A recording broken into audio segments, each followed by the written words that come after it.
اس کی عبادت کرو، اللہ رسول کے ہو جاؤ تو دیکھنا من کان للہ فکان اللہ لہ، جو اللہ کا ہو جاتا ہے اللہ اس کا ہو جاتا ہے۔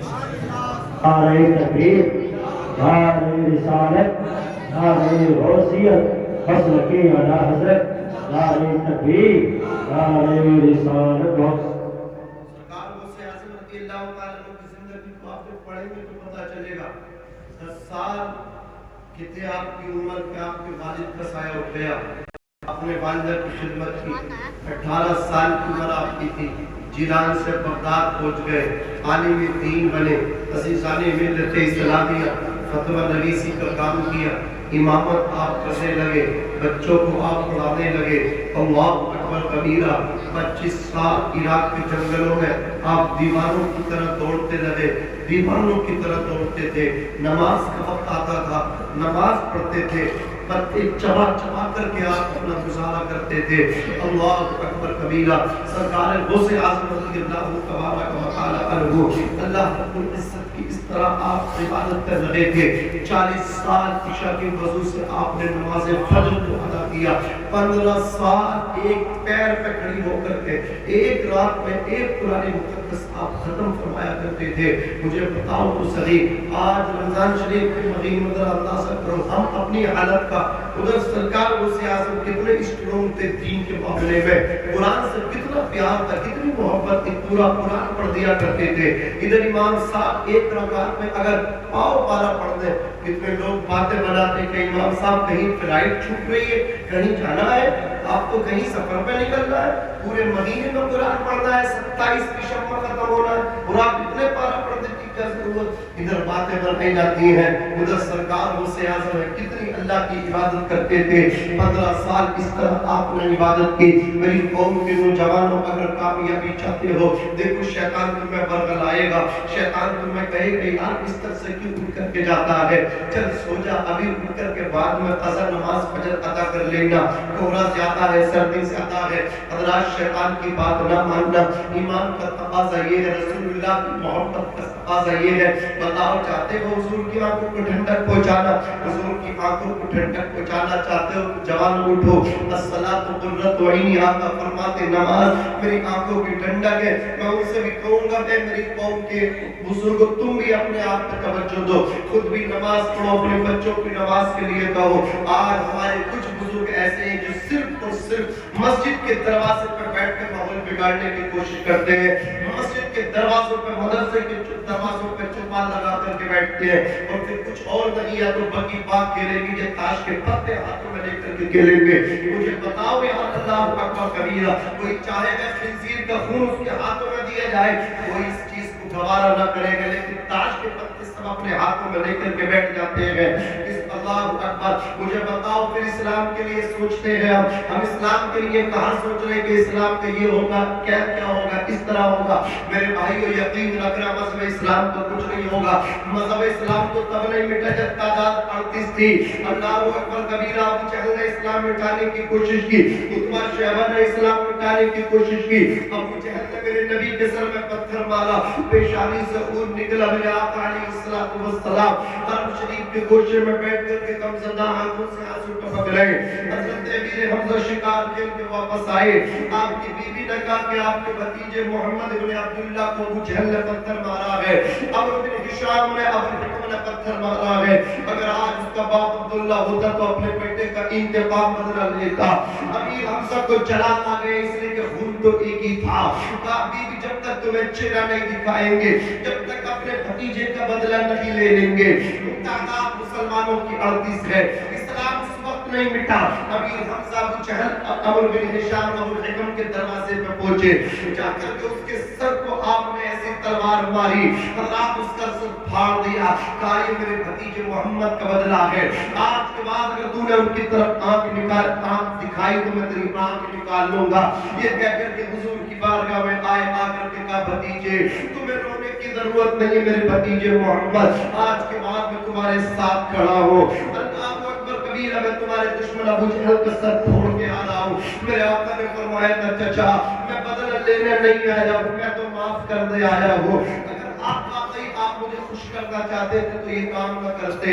اللہ اکبر, بلکہ میرا کلمہ پڑھ لو, اس میں تمہارے بھتیجے کو خوش ہے. اتنا سننا تھا.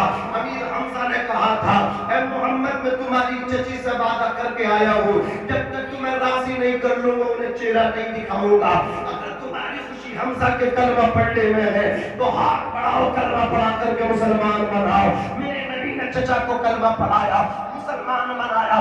لوگ چینلوں پہ آ کر کے بکواس کرتے ہیں, ٹیلی ویژن پہ بیٹھ کے ڈیبیٹ کرتے ہیں, بحث کرتے ہیں, کہتے ہیں اسلام تلوار کے زور سے پھیلا ہے, انہیں اسی چیز کے پیسے دیے جاتے ہیں.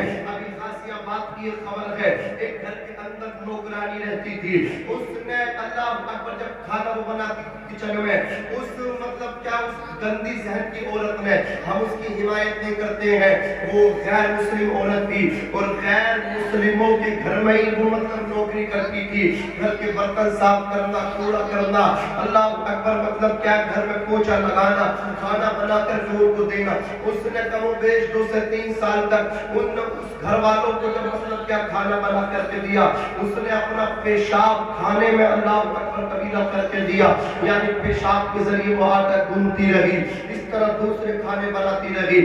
سب کے لیور ڈیمیج ہو گئے. جب رپورٹ ہوئی پتا چلا سب کے لیور خراب ہو گئے. انہیں شک ہوا اپنی نوکرانی پہ.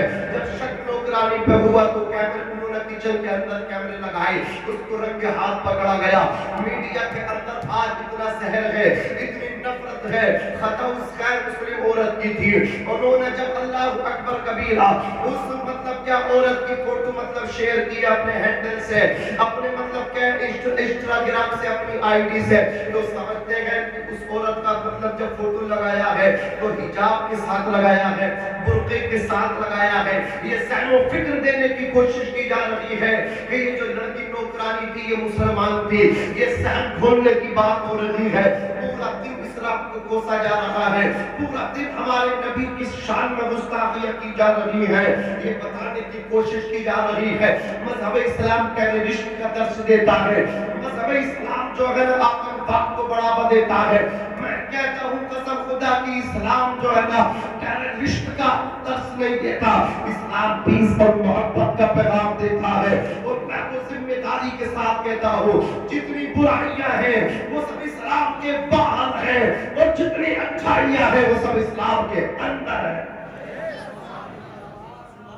برائیاں اسلام کے باہر, اچھائیاں اسلام کے دامن میں. حضرات گرامی, پورا دن ان کا یہ کام ہے کہ اسلام تلوار کے زور سے, اسلام تلوار کے زور سے, اسلام تلوار کے زور سے, لیکن سچائی یہ ہے اسلام نبی کے اخلاق سے پھیلا ہے, نبی کے کردار سے پھیلا ہے. آپ نے نہیں سنا جو 39 مسلمان ہوئے, عمر بن خطاب نے کہا 40 میں نہیں ہونے دیں گے, پہلے بہن کو مارا. بہن نے کہا سن لے عمر بن خطاب, اگر تو خطاب کا بیٹا تو میں خطاب کی بیٹی ہوں, تو میری جان تو لے سکتا, محمد کا پڑھایا ہوا دین نہیں لے سکتا. کہا اتنی جرأت کہاں سے آئی؟ میں نے تیرا وہ ٹائم بھی دیکھا جب میں گھر میں آتا تھا شکار سے, تو مجھے دیکھ کے چھپ جاتی تھی. آج آنکھوں میں آنکھیں ڈال کے بات کر رہی, یہ جرأت یہ بہادری کہاں سے آئی ہے؟ تو فاطمہ بنت خطاب نے کہا تھا بھائی یہ بہادری محمد کا کلمہ پڑھنے سے آئی ہے. نہیں مانے گی, بولے نہیں مان سکتے. کل اپنی دیکھا کیا پڑھ لگی تھی, بیٹھ جاؤ تھوڑی دیر, سلام ہونے والا ہے, بیٹھو. حضرات گرامی عرض کر رہا تھا, انہیں بیٹھنا نہیں, میں بیٹھ سکتی, ویسے بھیڑ چال ہے, ایک گرے گی دوسری بھیڑ نہیں ہے, بیٹھ جاؤ. حضرات گرامی, بہن سے کلام دکھاؤ, جب دکھایا آنکھ سے آنسو نکلے, کہا مجھے محمد کی بات کرنے چلو. لے کر کے عمر فاروق اعظم کو کچھ نبی کے قدموں میں گر گئے, کہا یا رسول اللہ سر لینے آیا تھا لیکن دینے لگا. امیر حمزہ نے کہا کہ سر قلم کر دوں گا, غلط ارادہ ہوگا. نبی نے فرمایا اچھا تلوار نیچی کر دو. عمر آیا تھوڑی میں نے بلایا ہے, میرے نبی نے دعا کی تھی, یا اللہ تو عمر سے عمر دے دے, یا تو عمر بن ہشام دے دے, یا عمر بن خطاب دے دے. نبی کی دعا عمر بن خطاب کا مقبول ہوئی. اجابت کا سیرا عنایت کا جوڑا, دلہن بن کے نکلی دعائی محمد. اجابت کو جھکے گلے سے لگایا, بڑی ناصر جب دعائی محمد. خدا کی رضا چاہتی ہے دو عالم, خدا چاہتا ہے رضائی محمد. ہاں سرکار کلمہ